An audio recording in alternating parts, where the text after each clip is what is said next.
Assalamualaikum, selamat pagi. Pagi Hamid, aku dekat tepi jalan, dekat Pendang Parit, depan masjid Lambu Kiri ke siapa ni? Masjid Lambu Kiri kot. Alhamdulillah, pagi ni first strike. Wah, itu je. Ini Kanja. Aduh, lepas balik lah kat Pendang, dekat Lambu Kiri. Aku jumpa spot bau cuci. Allahu Akbar, sayangnya. Aduh, kepala besar, badan kecil. Ini koma-koma dekat 2 kilo ni kalau badan ni penuh ni.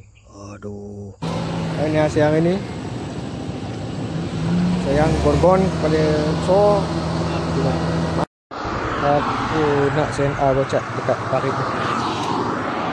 Asal aku parit ni tak ada bocat. Ayunya ada je. Try lepas kat sini. Tadi aku ada bagi orang Indon tu sikit tadi bocat. Ni balance aku bawa balik. Inilah aku nak lepas 2-3 ekor. 3 ekor tu aku nak tapau. Yang besar sekali. Yang ini kepala besar badan ni aku nak lepas balik.